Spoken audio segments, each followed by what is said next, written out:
Bismillahirrahmanirrahim. Assalamualaikum warahmatullahi wabarakatuh.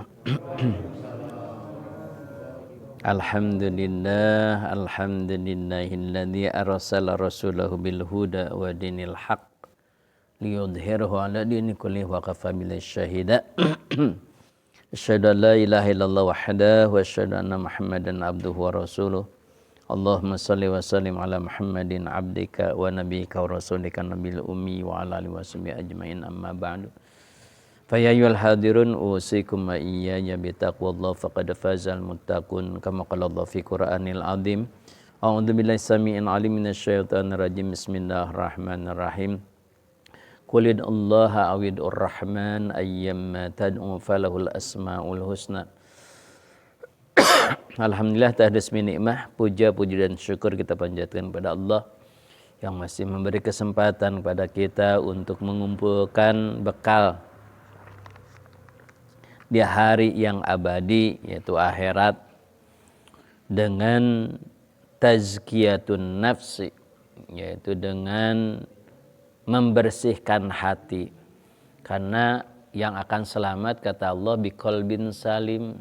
Man ata biqalbin salim, yang akan selamat di akhirat itu kalau membawa hati yang selamat, yang bersih, yang suci. Jadi tidak ada lagi kotor-kotor hati, penyakit hati tidak ada gitu. Kalau ada marad fi qulubihim maradun fazadahumullahu marada. Kalau masih ada marid, masih ada marad, sakitnya marad, tidak akan selamat. Jadi alhamdulillah dengan adanya pengajian terus kita menerpa dengan ilmu supaya apa? Supaya progres. Sikap kita, hati kita terus berbenahnya agar ketika kita datang kepada Allah itu biqalbin salim. Hanya sayang ya, banyak sekali yang menjadi penyakit hati yang belum bisa diobati oleh kita ya. Makanya bagaimana kita cara mengobati obat hatinya, tombok hatinya. Ayo seberiji tombok hatinya. Ayo lima perkara hijau lima perkara hijau kata kamakola siapa itu namanya opiknya. Udah ada hadis itu juga ya.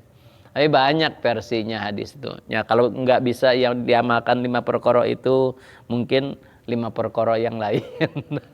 Gitu. Ada ya dawaul qalbi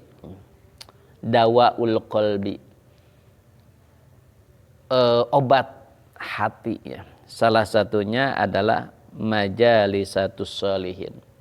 Sering berkumpul dengan majlis-majlis orang-orang soleh. Ya, mujalisatus sholihin.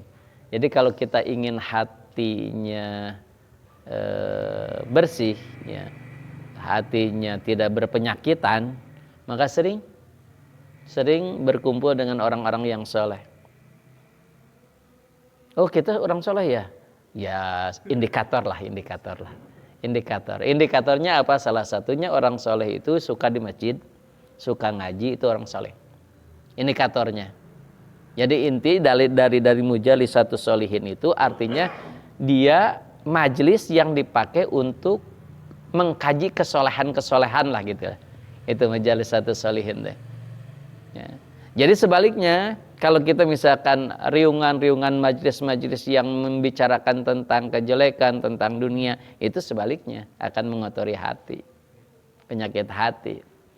Kenapa? Ketika kita melihat dunia, maka kita terpancing termotivasi ingin memiliki dunia. Ketika kita terpacu untuk memiliki dunia, dikhawatirkan lupa untuk akhirat. Itu kan pada umumnya seperti itu. Ya, nah, makanya alhamdulillah. Saya pernah beberapa hari ke belakang, 2 hari atau 3 hari, saya ngecek ChatGPT. Saya cek ChatGPT. Bener enggak itu? Ternyata jagoan ChatGPT itu. Bener. Saya tanya tentang kitab, tentang apa gitu ya, materi-materi tentang Salafi, dia bisa jawab. Kata saya si eta AI ti mana masantrena gitu ya. Pinter, yakin. Artinya apa? Artinya kita itu untuk ilmu itu sekarang sudah banyak. Enggak ngaji gitu kan banyak untuk ilmu itu. Di rumah juga ingin apa, kita ingin apa, surah apa, ayat berapa, tafsirnya apa, tinggal nanya sekarang tuh. Hah? Gitu? Lu kata?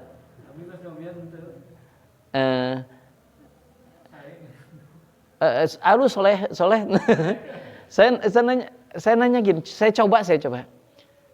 Maaf, saya kalau doa untuk mencari rezeki itu udah banyak. Jadi saya minta uang. Saya coba, Pak Yudi, maaf, saya tidak bisa langsung ngasih uang, tetapi hanya cara-cara untuk menghasilkan uang, baik dengan cara doa, cara ini dan sebagainya. Bisa. Ambung contoh doa mah udah banyak.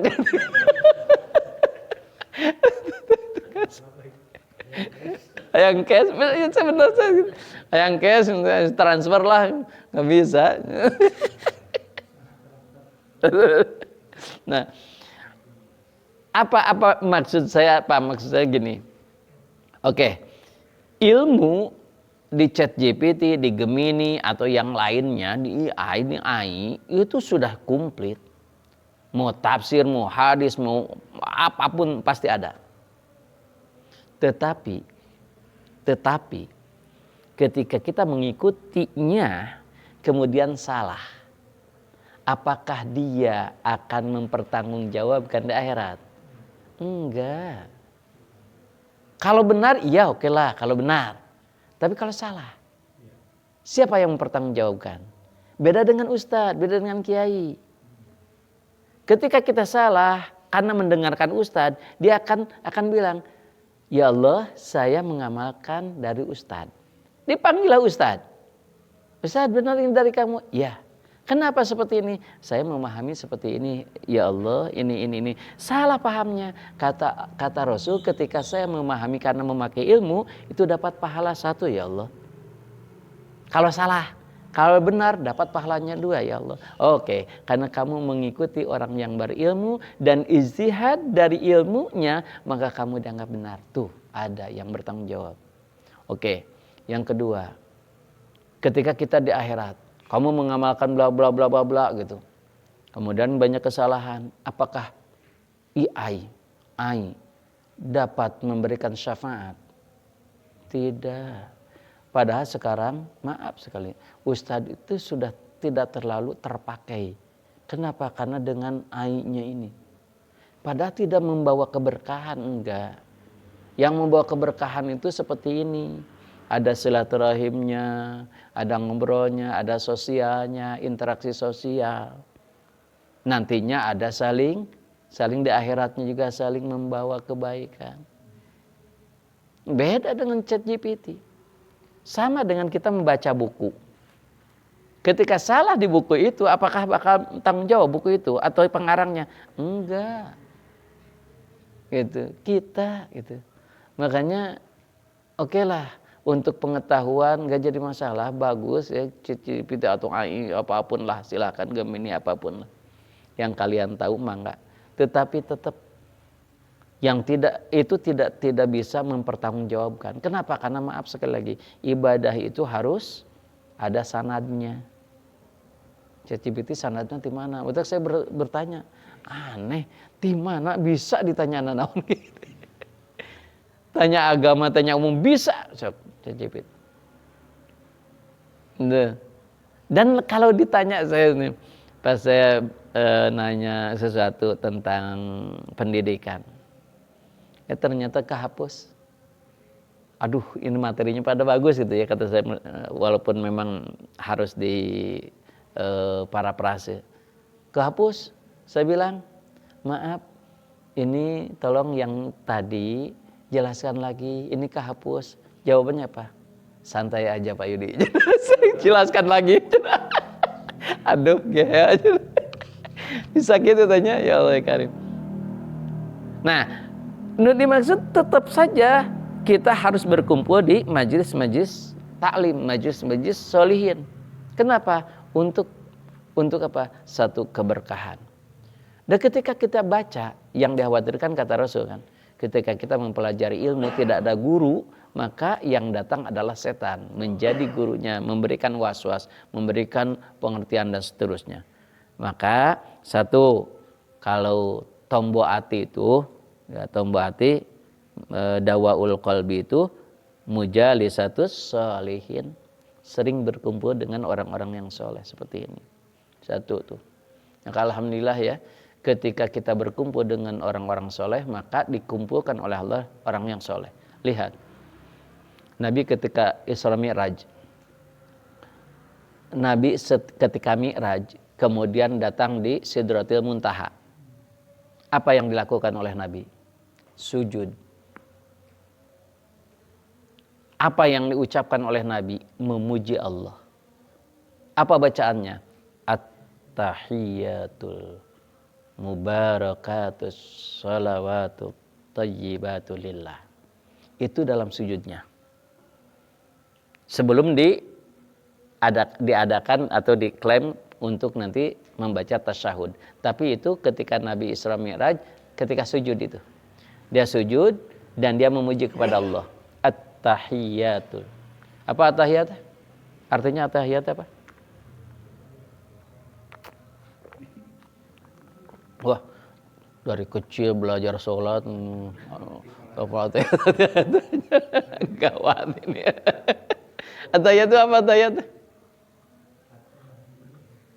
At-tahiyatul mubarakatuh. Tahiyatnya apa? Segala kehormatan. Semua kehormatan. At-tahiyatul, at-tahiyat. Al-mubarakah maka keberkahan biasa gitu ya. Kata Nabi, semua kehormatan, semua keberkahan, at-tahiyatul mubarakatuh, salawatu, semua rahmat. Wat-tayyibah, at-tayyibah, semua kebaikan, lillah, itu semuanya milikmu ya Allah, gitu. Kata Nabi teh, mujinya 4 ya. At-tahiyatul mubarakatuh, salawatu, tayyibatu, lillah. Itu milik Allah. Setelah itu kalau kata manusia, mungkin kata manusia, aneh Nabi ini. Nabi-nabi yang lain itu ketika dipanggil tuh minta ini, minta itu gitu. Inilah kamu muji. Taruhlah Nabi Sulaiman minta, Nabi Musa minta, Nabi Ibrahim minta.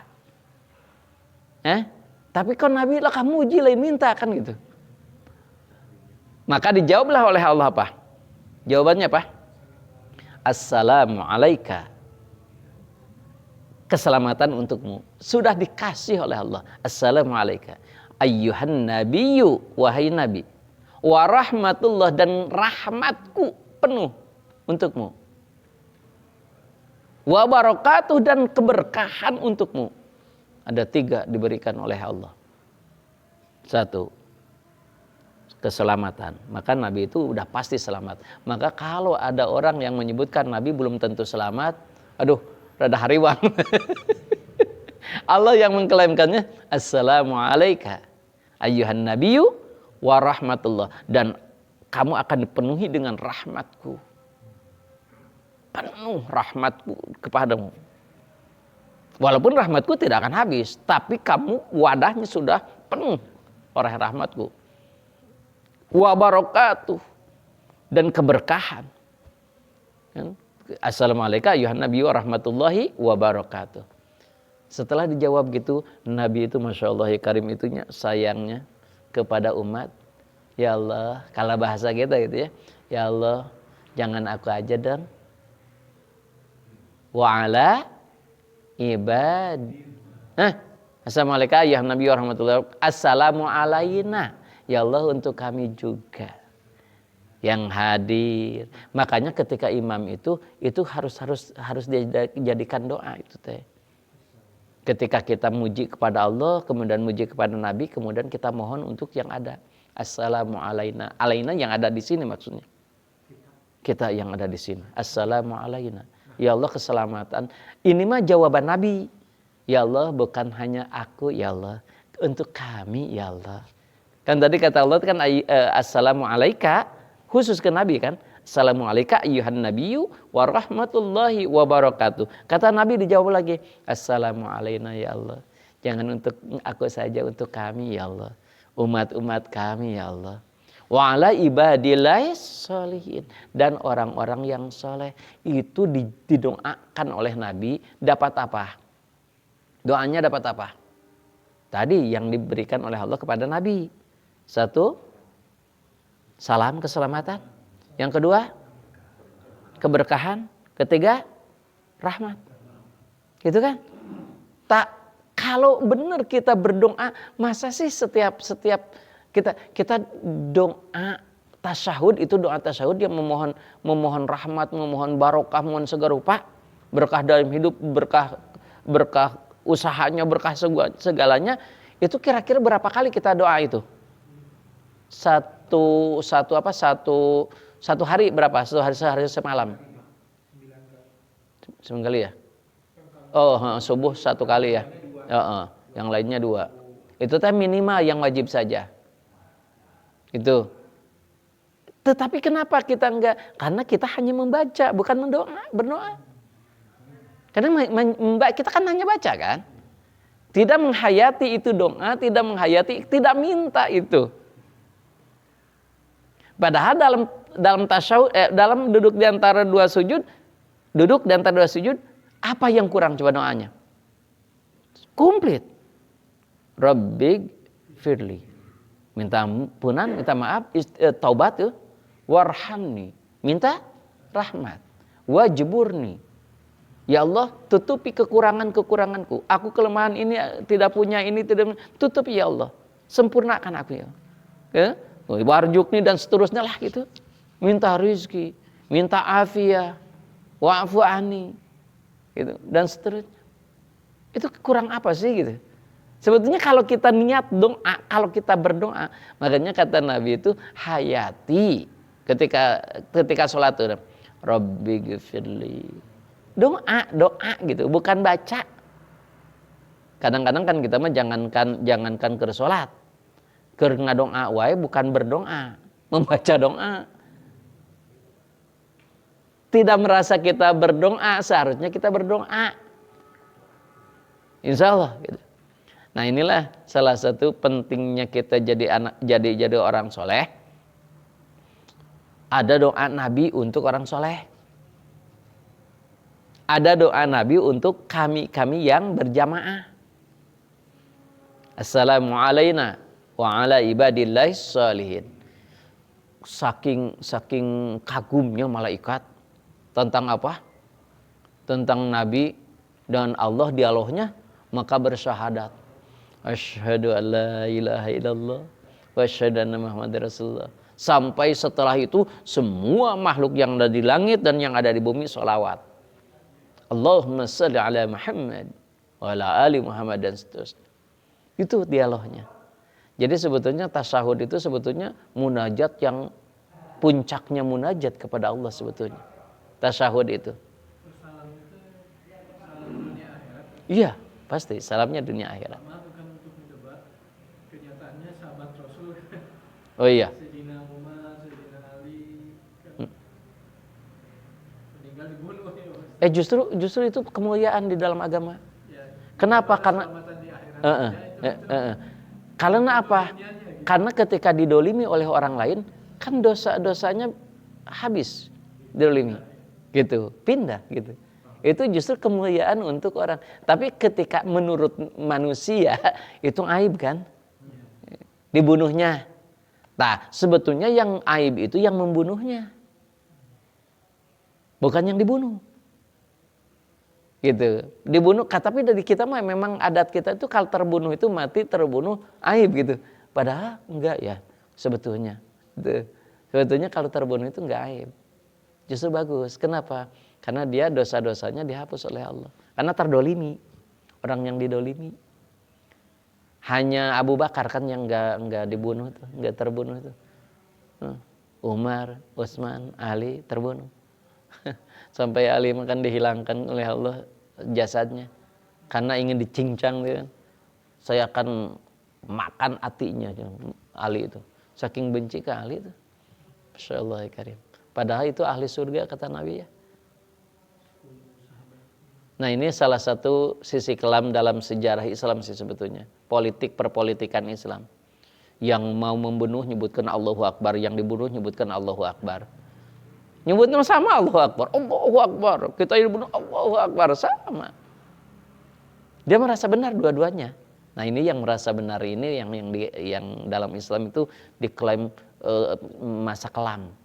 Merasa benar. Dua-duanya yang membunuh merasa benar, pasti benar. Makanya nyebut Allahu Akbar. Yang dibunuh merasa benar dengan pendapatnya. Makanya nyebut Allahu Akbar. Nah, inilah maka jangan merasa benar itu di sini.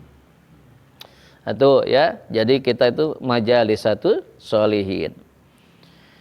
Nah, artinya apa? Hudu di sini di tafsiran huduru majalisil wa'di, yaitu hadir kepada majlis nasihat. Hadir terhadap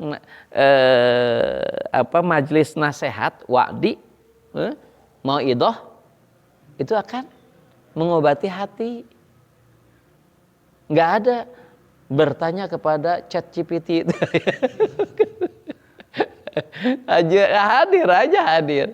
Hadir kepada majlis mauidhah, ya, majlis wa'di, itu yang akan mengobati hati ya.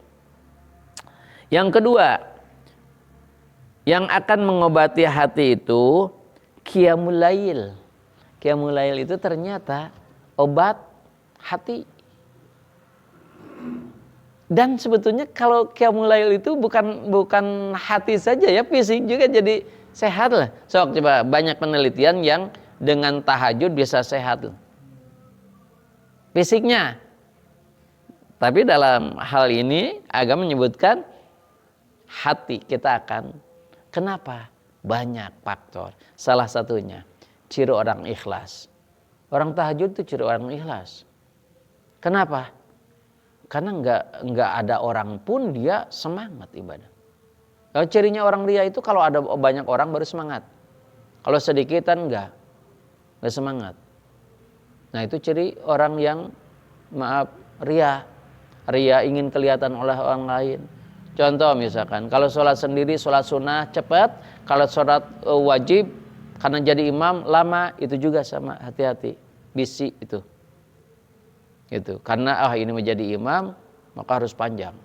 Tapi kalau sendiri pendek, ngebut. Kalau Nabi kebalik, Nabi itu kalau berjamaah, Nabi itu pendek. Tapi kalau sendiri, Al-Baqarah tamat, 1 rakaat. Pernah?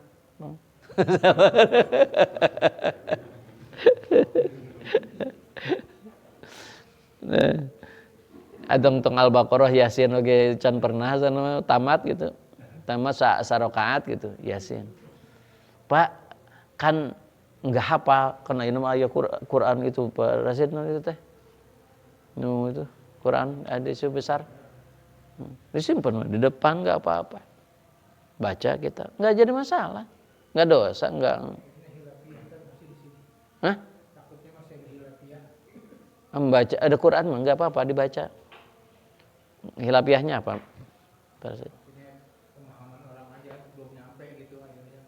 Gitu. Enggak nyampe gitu. Enggak apa-apa. Bahkan kalau kita bawa HP gitu, kita dibaca gini enggak jadi masalah.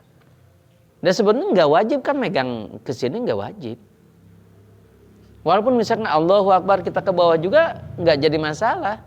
Apalagi ketika kita baca gini. Enggak apa. Kalau ingin misalkan yang panjang kan can apal orang teh. Kita belum hafal tuh, baca Yasin misalkan 1 rakaat sholat gitu. Enggak apa-apa. Itu kan ada tuh. Ini juga besar, wah cukup ya guys. Pada situ Agung. Besar ada masih. Kalau habis buka ke depan. Enggak apa-apa, yang penting dada jangan belok kiblat. Kalau menghadapnya, dadanya. Gitu. Kalau ini mah enggak apa-apa. Rongkong, enggak apa-apa. Buktinya ketika kita sholat mundur jadi makmum, kan enggak apa-apa. Itu kan gerak. Kadang kan gerak itu kan rada gelok, ya udah enggak jadi masalah. Nabi ketika Nanti mungkin nanti ya karena teknologi bisa aja nanti ke TV gitu kali. iya. Jadi megang remote-nya. Sekarang nggak remote lagi Pak Rasid, tapi dari jauh kita tek gitu. Kan foto juga udah jauh dikit saya. Enggak pada kita tet ke dari jauh. Bisa. Jadi qiyamul lail itu makanya pantas orang yang paling ikhlas itu yaitu orang yang rajin sholat malam. Kenapa nggak ada orang lain? Tapi Pak sekarang dengan adanya medsos, ayo tahajud, aku sudah beres loh. Gawat wae itu gitu aja. Kan suka ada tuh. Tahajud. Alhamdulillah saya sudah beres, sudah dari tadi. Ria, Sum'ah ingin terdengar, ingin terlihat. Nah, jadi qiyamul lail itu ternyata alhamdulillah bisa mengobati hati ya. Apalagi wa qiraatul Quran. Membaca Quran itu bisa mengobati hati. Maka wajar kata Allah apa? Ala bidzikrillah tatmainul qulub. Ingatlah dengan dzikir kepadaku, tenang hati itu. Tenang. Dzikir yang paling utama adalah membaca Quran. Dzikir itu apa sih? Kita bayangannya dzikir itu subhanallah, alhamdulillah, Allah akbar. Dzikir itu mengingat Allah gitu. Mengingat Allah dengan baca Quran itu lebih afdal. Kenapa? Mujizat Nabi, kitab kita gitu. Makanya kan Quran itu kelebihannya ya. Kelebihan ketika kita dzikirnya dengan Quran, bacanya dengan makhraju huruf, sifatil hurufnya semuanya, setiap huruf saja kan 10 kebaikan. Tapi kalau misalkan dzikir dengan yang lain tidak ada. Dzikir dengan yang lain ada satu hurufnya dikali 10 kebaikan, enggak. Dzikirnya aja yang dianggapnya oleh Allah kan gitu. Beda dengan Quran. Makanya kalau kita pergi ke Jazirah Arab, di Mekah, di Madinah, ya di Masjid Nabawi atau Nabi Masjidil Haram, rata-rata dzikirnya dengan Quran. Jarang ada yang bawa tasbih, jarang.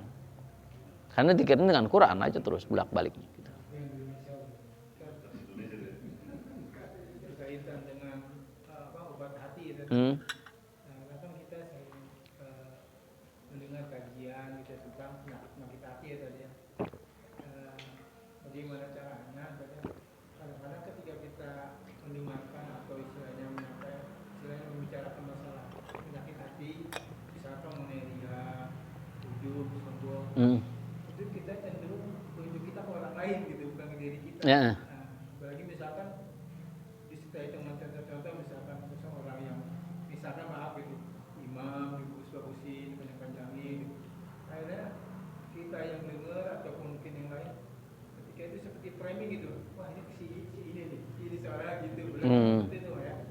Atau mungkin seorang itu aktif gitu di masyarakat, dia terus membahas tentang teoriya seperti itu. Kadang-kadang juga di framing gitu, yang lain nanti kita udah menuju sana setan gitu. Padahal kita tidak melihat bahwa itu harusnya ke diri kita. Karena dari situ aja kita udah memulai bahwa kita menimbulkan penyakit hati baru pada saat itu membahas penyakit hati dengan apa? Suujon gitu kan, dengan membayangkan tadi ke orang lain itu. Karena kan contohnya itu mah umumnya tadi. Iya. Tapi kita sendiri kadang-kadang memframing gitu seseorang dengan itu gitu. Hati kita. Nah, bagaimana caranya ketika pembahasan seperti ini dibalikkan ke hati kita gimana? Agak susah sih, soalnya kan beda-beda parasit gini. Yang datang di sini itu beda-beda penyakit hatinya. Kalau untuk misalkan saya parasit misalkan saya membicarakan tentang saya sendiri. Saya sebagai imam.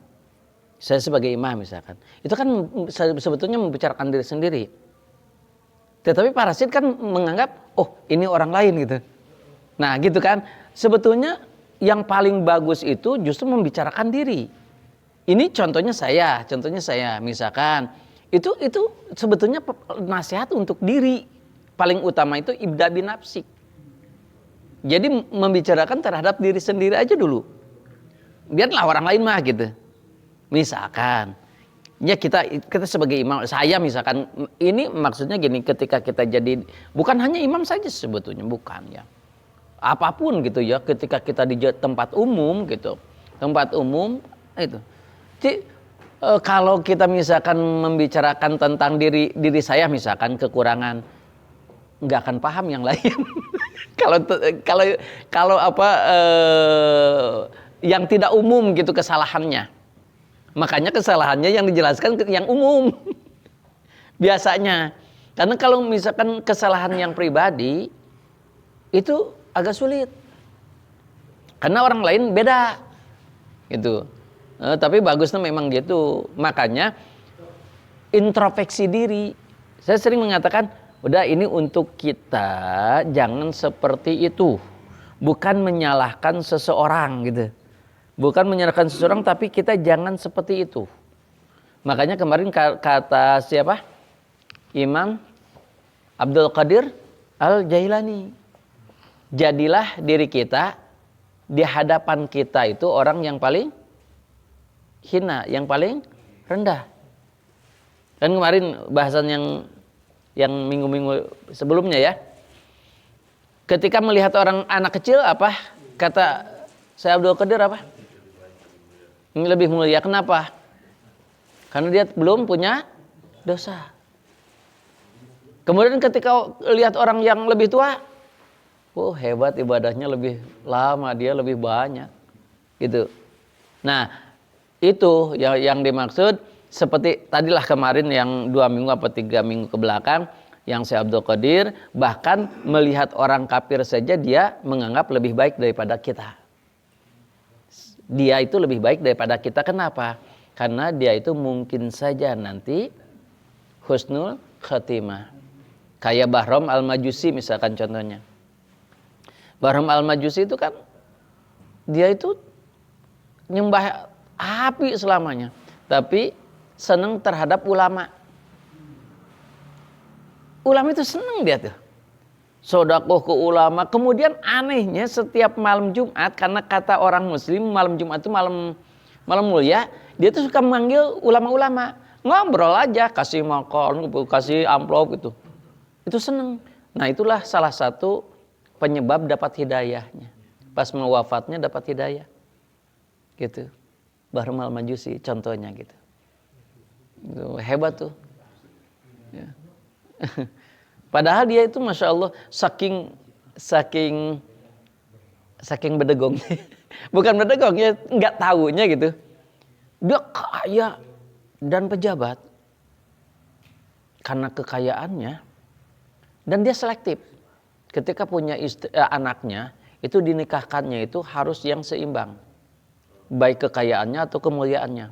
Ada yang kaya tetapi tidak mulia kedudukannya, ada kedudukannya hebat tidak kaya, enggak mau.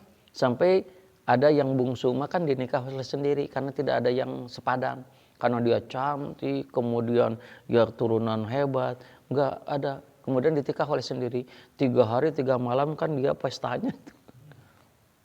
Waktu masih majusi ya nggak ngertinya, nggak pahamnya. Dia bilang ya anak-anak saya yang biayai, saya apa kenapa nggak ada yang pas gitu. Takutnya aib tadinya kan gitu. Tapi akhir hayatnya kan masya Allah ya karim, dia dicintai oleh Allah. Maka kata para ulama disebut waliullah, jadi walinya Allah. Itu hanya beberapa jam atau beberapa hari sebelum wafat. Kan seperti itulah ya. Kita melihat orang lain itu. Kita melihat orang lain seperti itu. Makanya bagusnya memang kayak tadi parasit,nya kita yang dicontohkan. Gitu. Ya, contohkan kita. Maksudnya ketika kita mau mencontohkan jangan Kalau Ustadz mah yang kan mencontohkan supaya umum dulu ya. Kalau untuk kita jangan memprem kayak tadi lah gitu ya. Takutnya kita juga baru apa tadi Pak Rasid framing dengan framing itu kita menjadi modal apa suudon baru ya, penyakit hati yang baru. Memang bagusnya memang jangan ya. Contohnya apa tuh? Nyontohan anu geus terlalu dulu gitu geus marawat. Susahnya. Itu apa? Misalkan si Firaun. Penyakit hatinya naon Firaun? Sombong. Bolehlah, sombong. Sombongna gitu ya. susah nyontokeun anak presiden. Gampang men presiden lieur ah. Wa qiraatul Quran, baca Al-Qur'an tuh. Ya makanya punten, saya itu sering dulu waktu masih ya sekitar SMA-an ya, saya SMP apa SMA saya lupa. Saya itu ketika saya itu ingin kayak orang lain ikutan qiraat pesantren teh. Saya pernah dibentak oleh mama kiai itu. Dadah ngajinya adannya jangan digulak-gelik cenah. Bisiria cenah. Orang baca Quran itu kalau di depan umum itu ingin kelihatan sama orang lain itu ria. Tapi pada umumnya gitu. Makanya saya tidak belajar tentang lagamnya. Yang diajar adalah hanya makharijul huruf, sifat huruf, cara melafalkan yang benar bagaimana itu aja. Nah, makanya dia almarhum itu dia tidak boleh. Kenapa? Untuk apa? Dimusabakohkan apa tujuan utamanya? Goalnya apa? Goalnya supaya tenar, kemudian dapat apa? Amplopnya gede. Kalau nasional, internasional kan gitu. Yang dikhawatirnya itu kalau orang-orang salap-salap gitu biasanya. Yang dikhawatirkannya. Ini bukan menyalahkan orang lain, untuk kita maksudnya. Kenapa kita enggak jangan seperti itu? Takutnya kalau misalkan karena ada gesekan, karena ingin dipuji, itu penyakit hati gitu. Gitu. Oh berarti yang itu belum tentu karena semuanya tergantung niat. Gitu. Contoh, saya dulu kan gini, ketika mau melatih qiraat, itu kan suaranya harus bagus ya, harus jernih. Itu minum yang manis gini, kemudian kacang-kacangan nggak boleh. Makan itu yang nasi teh jangan goreng-gorengan ripuh teh. Itu beberapa itu sampai digurah dan seterusnya. Ini teh repot sebenarnya gitu. Kata saya tenaun hirup diripuh-ripuh gitu. Dar we habak ben. Kumaha? Itu ya. Dan lagam-lagam itu sebelah sini. Enggak dipertandingkan dan lagam maksudnya qiraat kalau murattal mah iya, murattal. Kalau lagam qiraat mah kan kayak tausih itu mah baru. Zaman Nabi enggak. Misalkan nada naros atau nada ini dulu mah enggak disebut gitu. Hanya murattal mah kayak murattal aja murattal. Kayak imam-imam kan murattal tuh. Gitu. Itu mah dari dulu memang gitu. Nah, saya pernah gitu. Janganlah katanya. Nanti riya lah gitu. Itu mengkhawatirkan gitu. Bukan mencontohkan semua tukang qiraat seperti itu, bukan. Tapi mengkhawatirkan kalau sepuh-sepuh itu, janganlah, bisi. Makanya kenapa ketika ibadah-ibadah itu tidak mau dilihat sama orang lain. Ya kemarin yang siapa tuh yang hojain teh, pesantren apa yang ngagubrag teh, nu marawat sobat. Hojinnya hojini nggak amruk teh ya waktu itu Syekh Hojininya atau yang pendiri utamanya pertamanya Masya Allah ya Karim suaranya hebat. Sehingga dijadikan imam di masjid utama lah, masjid kaumna lah gitu. Setelah Jumatan, satu kali, karena sudah 1 tahun kan biasanya masjid besar mah 1 tahun. Kemudian pas pulang, banyak yang muji. Mama, aduh suantena meni, siga di Arab gitu, halimpu gitu anak. Udah langsung mundurkan diri, maaf saya banyak tugas gitu, Jumat enggak jadi. Takut teriak gitu. Padahal itu dia sudah menjaga hati, itu saking takutnya gitu. Saking takutnya menjaga hati itu di situ. Lain sengaja dialus-alus bukan. Itu. Jangan sengaja dibagus-bagusin gitu ya. Makanya wajar ketika Nabi itu ketika sholat sunnah kan lama. Suatu ketika kan Nabi sedang sholat tuh. Ada yang ngemakmum tuh di sebelah kiri.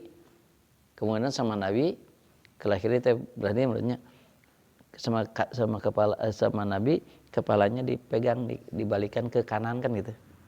Ke kanan. Satu pelajarannya apa? Boleh bermakmum dalam sunnah. Yang kedua boleh bergerak tadi ketika tidak bergerak ini. Untuk apa? Oh, karena Nabi itu kan memberitahu bahwa sebagusnya di sebelah kanan.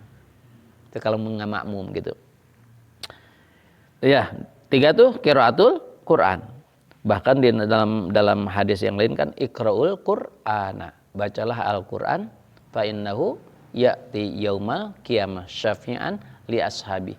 Tapi dalam hadis yang lain Quran bisa memberikan laknat kepada yang pembacanya ketika membacanya, maaf. Misalkan tadi riya, sum'ah, ujub, takabur gitu. Itu bisa melaknat gitu. 3 tuh ya, qiraatul Quran. Yang keempatnya wa ikhlaul batin. Ingin bersih hati itu ngosongkeun beuteung cenah. Loba puasa lah. Untuk puasa ge atuh imsak lah. Jangan terlalu banyak makan lah gitu. Kenapa? Karena Nabi mengatakan gini.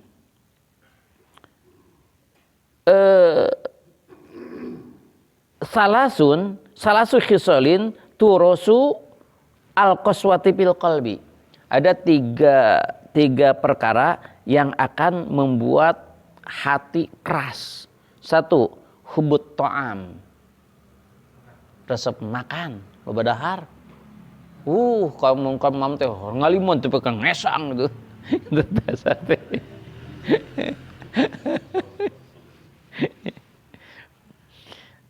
Yang kedua apa? Yang kedua hubun naum. Sare wae.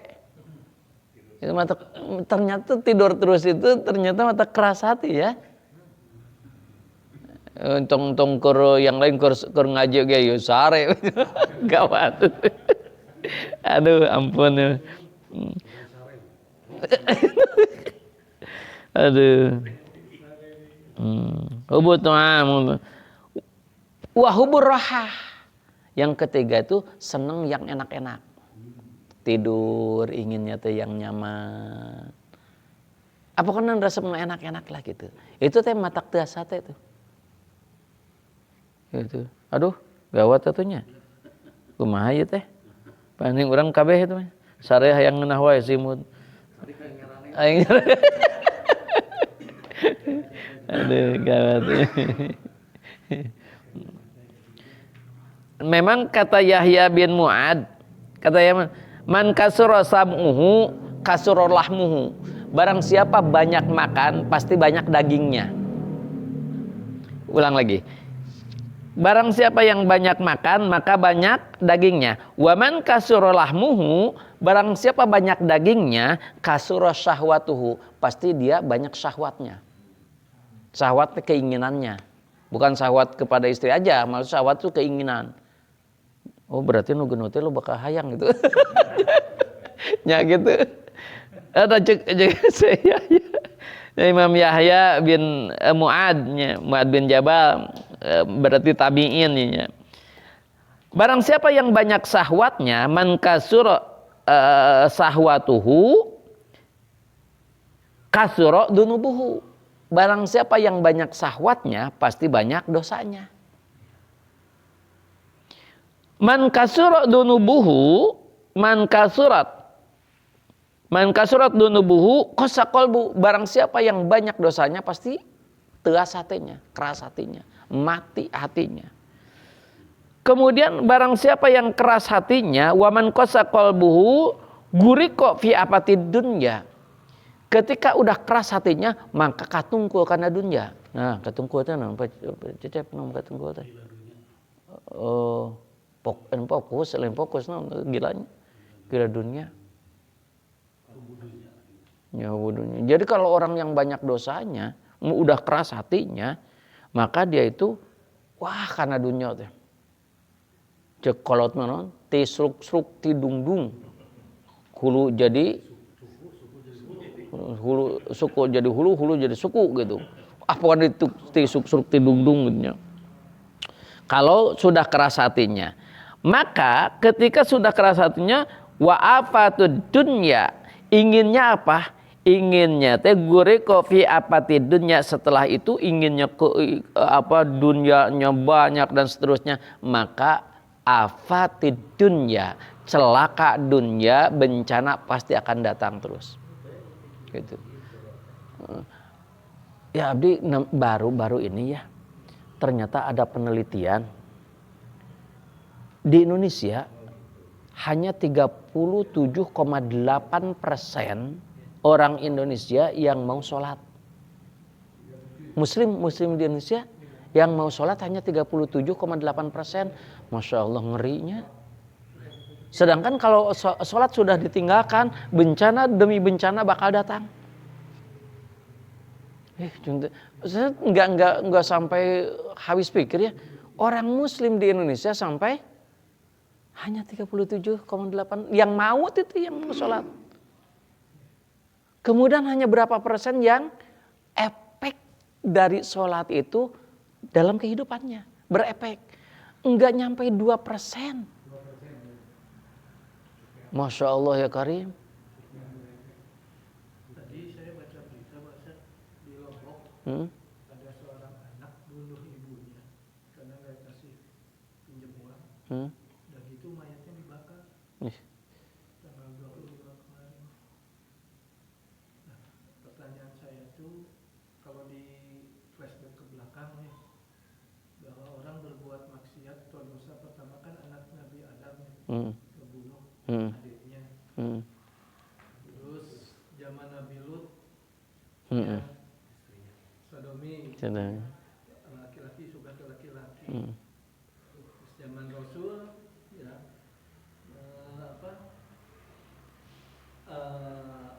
menyembah berhala, anak perempuan. Kalau saya tafakuri zaman sekarang udah komplit, bahkan mungkin lebih.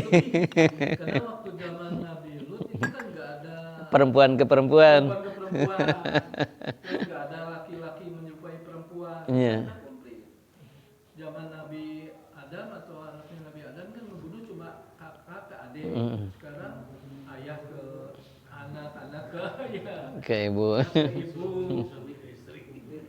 Komplit sekarang istri ke suami ngebunuh. Terus yang kemarin yang di Banjaran itu seorang ibu ngebunuh anaknya dulu, diracun, terus dia bunuh diri. Jadi zaman sekarang tuh udah komplit perbuatan dosanya. Makanya kalau ada bencana tuh gak aneh. Aduh, tajam dan akurat. Nah, sebetulnya waktu zaman Nabi Musa, zaman Nabi Adam, zaman Nabi Lut, yang diadab mereka nggak merasa itu bahwa dosa mereka. Yang tahu itu setelahnya, umat setelahnya. Kan dikasih tahu oleh Allah. Dan sekarang juga kalau ada umat setelah Nabi Muhammad, ada Nabi lagi terus ada umat, pasti dibicarakan. Umat dulu mah ya dosa nate ngurangi takaran. Zaman Nabi Soleh. Takaran kan disiksalah oleh Allah. Sekarang mah ngurangan takaran geus loba. Ngusodomi loba. Asa gerupakan setiap nabi semuanya ada dosa di kita. Ya. Kenapa enggak kaya dulu diadab? Kaya dulu diadab. Sekarang juga hanya enggak tahu bahwa itu adab dari Allah itu karena ini. Kenapa? Karena belum ada di keterangannya. Nanti ketika ada nabi berikutnya itu pasti diterangkan. Oh, terjadi bencana itu karena ini, karena ini bisa jadi gitu. Ya mudah-mudahan kita termasuk yang 38% itu. Ya, mudah-mudahan. Kena ajaran Mm. gitu. Mm. Dan yang efeknya sih sebetulnya ya, sholat itu kan harus berefek dalam kehidupan tadi gitu. Jadi introspeksi diri kita semakin makanya kita coba taslim lah, berserah diri ke Allah. Jadi jangan terlalu, kan kemarin kita coba satu persatu aja coba. Oh, kemarin tidak ngomongin orang lain kecuali ada keperluan, contohnya misalkan untuk memberi pelajaran kepada anak, kepada siapapun lah kita. Kalau pelajaran boleh, tapi kalau hanya ngomongin nggak boleh. Tapi kalau untuk pelajaran itu boleh, diperbolehkan. Nabi membicarakan Abu Lahab, itu boleh untuk pelajaran, tetapi tidak boleh untuk menghina. Kita boleh membicarakan orang lain untuk pelajaran. Contoh misalnya kita, ke anak kita misalkan, kamu jangan seperti ini ya. Ini kan lihat akibatnya gini-gini. Itu boleh untuk pelajaran. Walaupun disebutkan contoh. Kenapa disebutkan contoh? Supaya real. Ya. Supaya apa? Supaya empirik gitu. Boleh, nggak apa-apa. Tapi untuk contoh niatnya. Bukan untuk menyalahkan seseorang. Bukan. Ya, jadi untuk contoh bolehnya, untuk contoh. Nah, yang terakhir, watadoru indas sobah. Janari, subuh-subuh atau janari, itu nangis, ingat dosa, itu yang akan menguras penyakit hati itu. Jadi bagusnya sih ketika tadi qiyamul lail, ingat dosa, istighfar, tafakur. Jadi ketika malam itu para ulama itu tidak hanya dzikir, tapi tafakur juga, mengingat dosa-dosa, muhasabah diri. Dosa saya tuh seperti ini gitu. Ya, makanya kan hasibu qabla yuhasabu. Sok hisab diri sebelum dihisab oleh Allah. Gitu. Ya, sok menghisab diri sebelum dihisab oleh Allah gitu. Maka nangislah di tengah malam gitu. Wah, keren. Jadi kalau nangis jadi misalkan di tempat umum, kita lah, jangan orang lain gitu. Kita misalkan bisa nangis di tempat umum, itu bukan nggak baik, tetapi ya dikhawatirkan tadi karena ada orang lain bisa nangisnya. Tapi kalau tahajud sendiri, keren. Tapi bukan karena dunia ya nangisnya, karena inget dosa gitu. Orang kan orang mau bawa kabut tuh kan, bawa utang gitu, kaci cerik dah gitu. Tapi ya nggak apa-apa, ya nggak apa-apa sebetulnya, kita kan ngeluh ke Allah, nggak apa-apa. Maksudnya di sini yang akan jadi obat hati itu ketika ingat dosa, ingat kesalahan gitu ya. Wallahu a'lam bishawab. Subhanakallahumma wa bihamdika asyhadu an la ilaha illa anta astaghfiruka wa atubu ilaik.